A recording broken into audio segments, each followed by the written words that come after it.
Little game we like to play called What Went Wrong. We're going to dive into the issues for losing teams on Sunday. First up, Chiefs lost to the Bills. The Bills were able to figure out that KC defense on Sunday.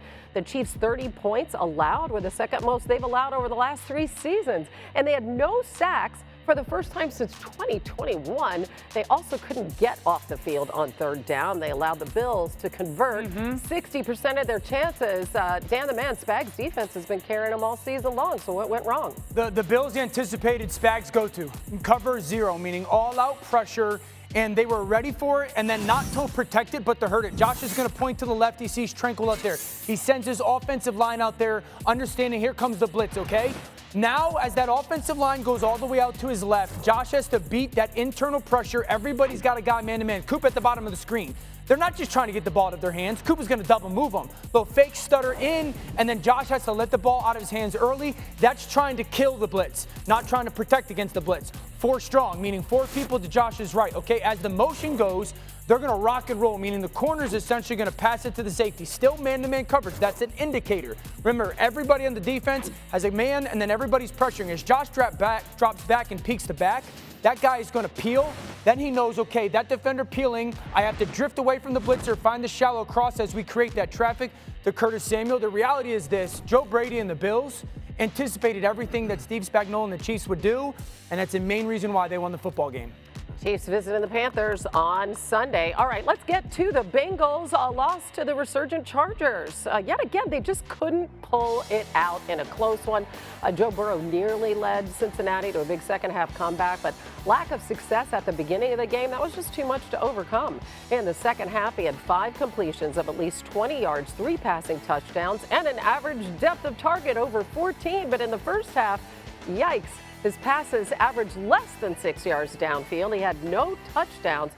Hawk, what gives with these Bengals? It pains me to say it, but the real Slim Shady stood up. That's what happens with the Bengals. They are the team that you're looking at, that their record shows. 1-6 in one-score games. When you have a game like this, where you needed to get this W, and you come out in the first half and you have no fight, it tells me who you are, and it makes everything look crystal clear in the light. Second half, they figured it out. They played better, but this team just isn't great. They look like a great team because of the way that Joe Burrow and Jamar Chase have been playing, but when you look at their wins, they beat the 2-8 Giants, the 2-8 Browns, the 3-7 Panthers, and the 2-8 Raiders. They're just not that team, and they showed it, and now we can kind of put to bed what this future will look like as it pertains to the 2024 season. Yeah, and they host the Steelers on December 1st.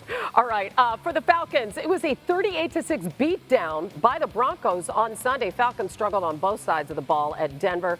32-point loss, their largest in a game since they lost to the Cowboys by 40 back in 2021. They had their second worst defensive efficiency in a game over the last 3 seasons and their third worst yard margin. Graz, what went wrong for Atlanta?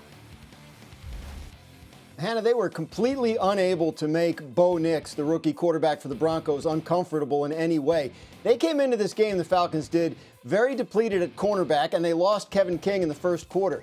Nevertheless, they did not do anything in terms of trying to pressure Bo Nix. They sent 4 or fewer pass rushers on 89% of his dropbacks. And when they did, when they did not blitz, Bo Nix was 25 for 29 for 301 yards and 3 touchdowns. He might as well have been sitting in a recliner with a newspaper and a cup of coffee. He was that comfortable against the Falcons defense all day. We'll see what happens with the Falcons next. They host the Chargers on December 1st, but let's get back to those Broncos, Marcus. On the other side, how important is it for this rookie quarterback to have that kind of defense that they have in Denver? Grass, you know who did send blitzes to light up Kirk Cousins? It was the Denver Broncos, and they stayed in the same vein. Yep. Benito is starting to turn into an absolute superstar. I've been obviously eye-catching on his tape, had 2 sacks. We saw the pressure that they were able to generate on Kirk Cousins. Look, holding any team to 6 points is phenomenal, but we've seen the Atlanta Falcons have the ability to be explosive. Mooney is having one of his best seasons. We know that you have a lot of weapons on that football team. And me and Dan talked about the Denver Broncos defense before they played the Baltimore Ravens, and I was like, just pump the brakes. And obviously that didn't turn out the way they wanted it to. But I give a lot of credence to what they were able to do to Kirk Cousins in this offense, who I think at times can be very, very explosive, like we've seen them be throughout this season.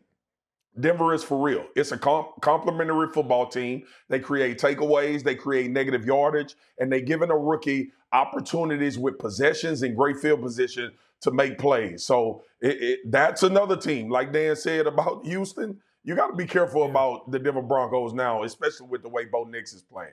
Real quick, Vance Joseph, who's their defensive coordinator, he should get some head coaching interviews again this cycle.